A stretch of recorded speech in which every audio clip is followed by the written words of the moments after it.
Hey there. Welcome back to Beyond the Binary. I am Srishti Srivastava, and today we're diving into another exciting problem from the SQL Top 50 Challenge. Today's problem is Article Views 1. So let's get through the solution together. Now, here we are given with a table named Views. We also have article ID of type int, another column author ID of type int, viewer ID of type int, and view date of type date. Now, let's also read this. There is no primary key for this table. The table may have duplicate rows. Each row of this table indicates that some viewer viewed an article written by some author on some date. Note that equal author ID and viewer ID indicate the same person. So this gives a very huge hint to what the problem is asking, and we'll decipher that right now. Now, what the problem asks us is to do is write a solution to find all the authors that viewed at least one of their own articles and then return the result table ordered by ID in ascending order. Now, it has been too much. So let's break it down step by step and understand what does it ask us.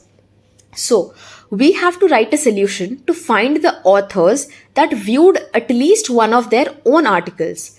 Now we have two data over here, author ID and viewer ID. That means an author, and also the hint given over here, that note that equal author ID and viewer ID indicates the same person. That means if the author ID and the viewer ID is same, it means the same person is viewing the same person's work. That means if I am the author and my ID is A and I am going to view my own work, then the viewer ID there will also be A. So that means I am viewing my own work. So what we have to do over here is simply check wherever the author ID is equal to viewer ID. That means that author has at least once at least checked or viewed their own article.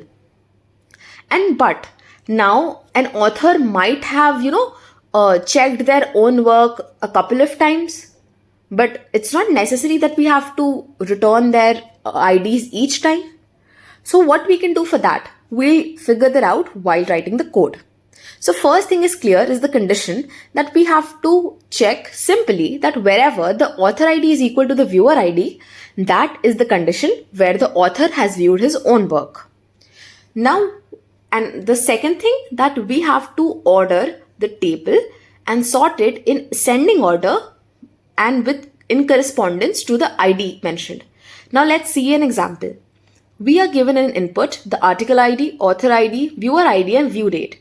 And we have to return the IDs of the people who have viewed their own work with the column name as ID. So let's start coding the answer. So first of all, we'll write select.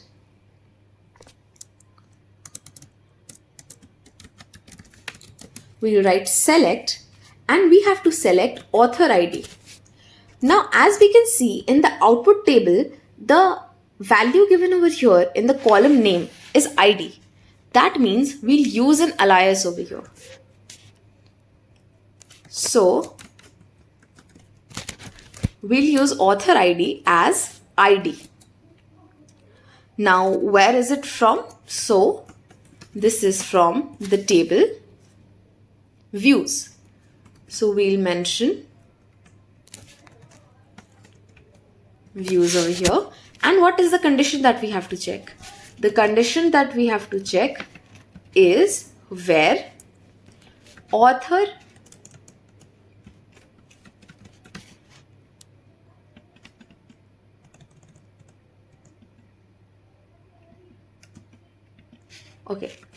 author ID is equal to the viewer ID, and then we have to order it by the ID in ascending order. Okay, that is what we have to do. Now let's run it and then we'll see what exactly happens. So it gives a wrong answer. Now let's see why. So if I just expand it a little, and we'll see that in the given answer, we just get 4 and 7. But in the answer, in the output returned by us, we get 4, 4 and 7. Why is so? As we can see, the author ID of 7 has viewed his content once with ID 7. The author ID 4 has viewed his content twice. Once on 21st July, and again on 21st July, again second time. So since this author has viewed his content twice, but we just need to check if he has viewed his content ever, we just have to return the ID only once. We don't have to return it for each time that he has viewed. So in that case, what we're going to do is we'll use another keyword over here of SQL, which is distinct. Now what does this do is that it returns only unique values. Only the unique values wherever the particular condition is true. Now let's run this and we'll understand what happens over here. So as we can see, the test case is passed. We understand that distinct does what? Now in the given answer, we'll get 4 and 7 once. So since 4 happened twice, but the given number 4 is repeating. So we just have to give it once so that it is not repeated again and it becomes unique. So distinct gives just one value no matter how many times it occurs. That is what the distinct keyword, the distinct command over here in SQL does. So this is how this query works, and let's submit it and check if it works or not. So once we're submitted, we can see that yes, it is being accepted, and yes. So basically the only new thing that we had to adapt over here is finding the distinct value wherever the author ID was equal to viewer ID. That means the author is the viewer itself to his own article, and we had to order it by ID itself. So I hope this was clear, and let's meet again in another solution. Thank you so much.